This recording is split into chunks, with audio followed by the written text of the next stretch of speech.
Hola gente, en este video vamos a empezar a atacar los óxidos del grupo 15, una de las partes más importantes de este grupo.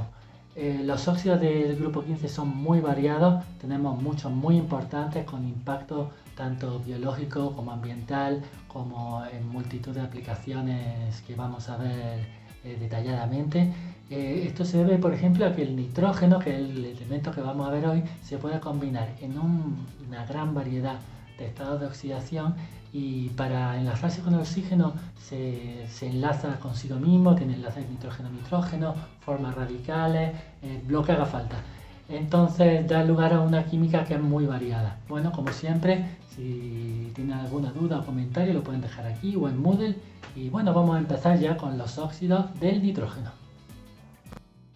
Prácticamente todos los óxidos del nitrógeno son estables en un amplio rango de condiciones y se necesita unas condiciones determinadas para producir su reacción o su descomposición en los elementos que lo forman.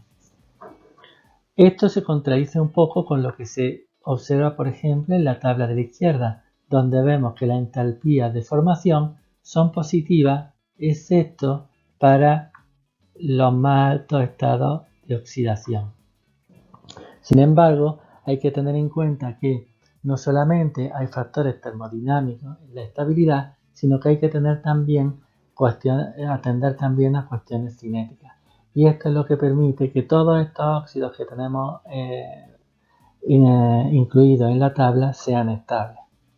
Por su parte, los diagramas de Latimer nos muestran que las principales especies estables termodinámicamente son el nitrato y el nitrito, así como el ácido nitroso en el caso del estado de oxidación 3.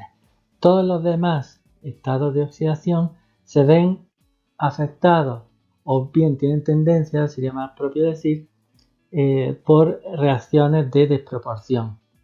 Podemos ver que tanto el estado de oxidación 4, 2, 1, siempre tienen potenciales de reducción a la derecha más altos que los de la izquierda.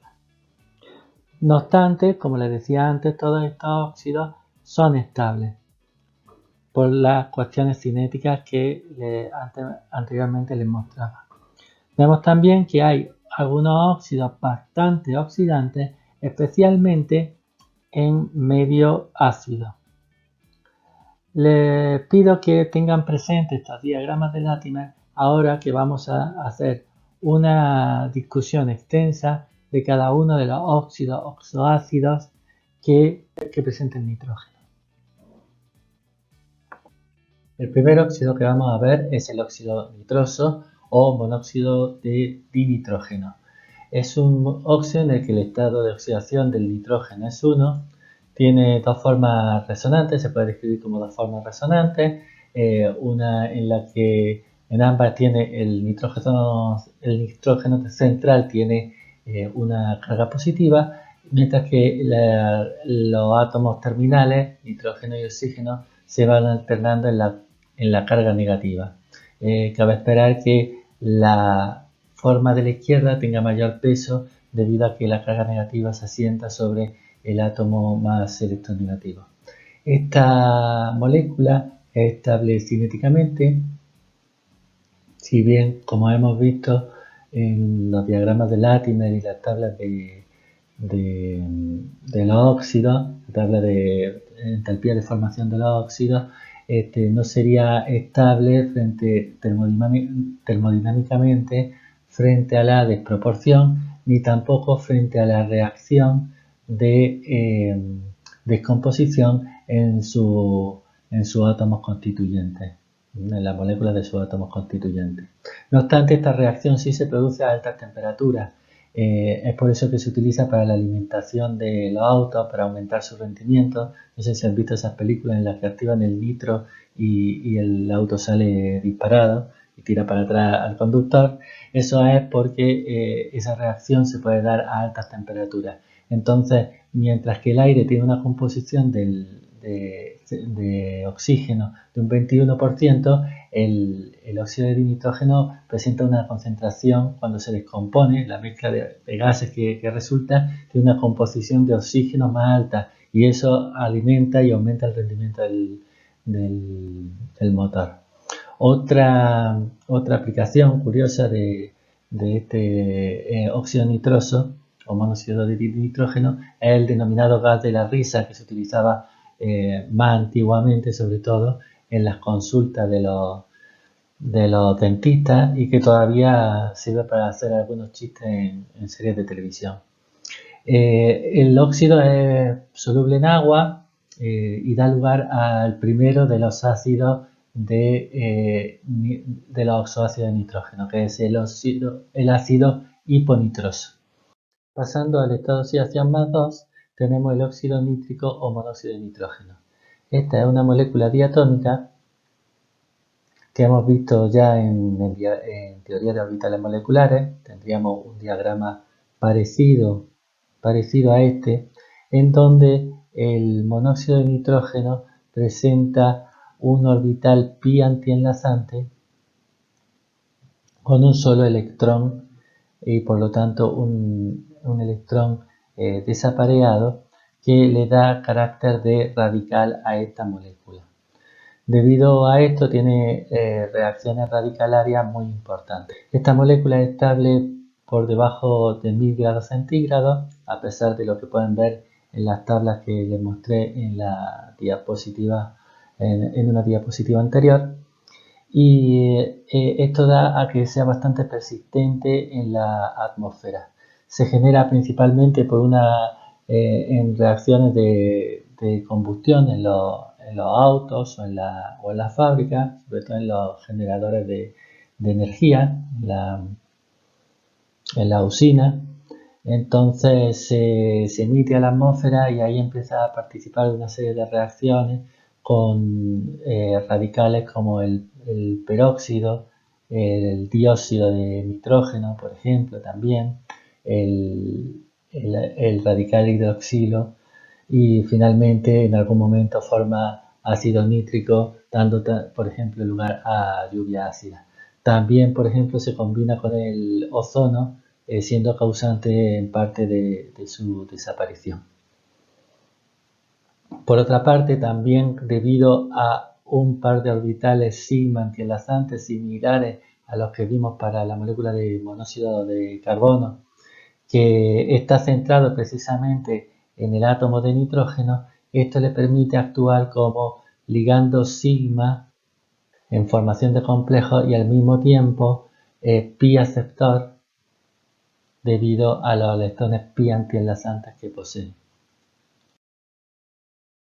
Seguimos avanzando, pasamos al estado de oxidación 3, el cual básicamente está formado por la combinación de dos radicales, el monóxido y el dióxido de nitrógeno, que se combinan para dar la molécula de trióxido de dinitrógeno o anhídrido nitroso en nomenclatura tradicional.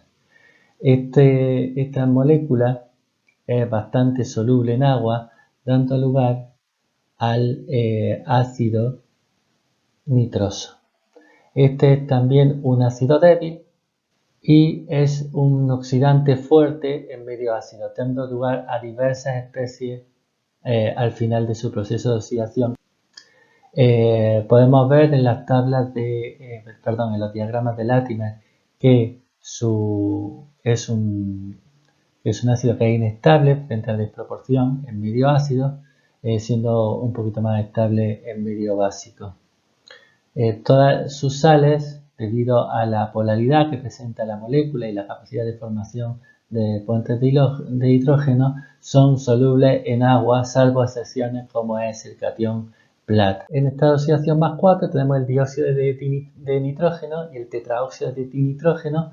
Ambos nombres son iguales en nomenclatura sistemática y tradicional. Uno se obtiene del otro. El tetraóxido es dímero del dióxido. Esta última es un radical, el dióxido, lo cual hace que tenga tendencia a formar enlaces con otra molécula como ella para dar lugar a un puente nitrógeno-nitrógeno que aparea a los electrones que tienen solitarios. Dióxido de dinitrógeno y su dímero son oxidantes fuertes, por ejemplo, reaccionan con la hidracina en una reacción muy exotérmica para dar una gran cantidad de gases, 3 moléculas de nitrógeno y 4 de agua. Esta reacción, donde se producen tantos gases y tanta temperatura, se utilizan, por ejemplo, en los cohetes, donde simplemente por la mezcla de los dos reactivos se produce una reacción rápida y fuerte, como la que vemos en la imagen. Por otra parte, el dióxido de nitrógeno es producido en gran cantidad durante los procesos de combustión, tanto en usinas como en autos, como ocurría con el óxido nítrico, y es también responsable de problemas ambientales como la lluvia ácida, debido a que en la atmósfera se combina con agua para dar ácido nítrico y nitroso, en realidad nitroso y nítrico. Por último, en estado de oxidación más 5, tenemos el pentóxido de dinitrógeno o anhídrido nítrico. Esta es una molécula plana en estado gaseoso que en estado sólido se disocia dando aniones y cationes que forman un sólido iónico, por tanto. Este óxido es muy soluble en agua, dando lugar a un reactivo muy utilizado que es el ácido nítrico. El ácido nítrico es un ácido muy fuerte que se encuentra en la mayoría de las condiciones totalmente deprotonado y que a su vez es un oxidante, pero solamente cuando está protonado, con lo cual las condiciones en las que puede actuar como oxidante son limitadas. Solamente en concentraciones altas del ácido, en presencia además de otros ácidos que aumenten su capacidad oxidante y en muchos casos con calentamiento, es decir, promocionando las condiciones de oxidación, vamos a conseguir reacciones como por ejemplo la del oro, que reacciona con nítrico y clorhídrico, lo que se denomina como agua regia, para dar el anión tetracloroaurato, y sería el óxido, y se obtiene el ácido se reduce hasta óxido nítrico y formación de moléculas de agua. Por otra parte, el anión, la base de este ácido fuerte, tiene un nulo carácter oxidante y se utiliza en primer lugar como fertilizante, y para nosotros es muy importante porque da lugar a una serie de sales solubles que son muy utilizadas en los laboratorios. Bueno, a modo de resumen, hemos visto que los óxidos de nitrógeno son muy variados. A pesar de que tienen en muchos casos inestabilidad termodinámica, tienen una estabilidad que viene dada por la cinética, y hemos visto los distintos óxidos que se forman, barriendo desde el estado de oxidación más 1, donde tenemos el óxido nitroso, que hemos visto que tienen algunas aplicaciones muy curiosas, hasta el ácido nítrico, que presenta un carácter oxidante cuando está protonado y que actúa como un ácido fuerte. Entonces vemos que tenemos una gran variedad. Por el medio hemos pasado por el óxido nítrico y sus implicaciones medioambientales. Bueno, como siempre, si les ha gustado el video, me pueden dejar un me gusta o un suscribir, que ayuda a que estos videos tengan difusión y que difundamos un poco la ciencia en YouTube. Un saludo, nos vemos.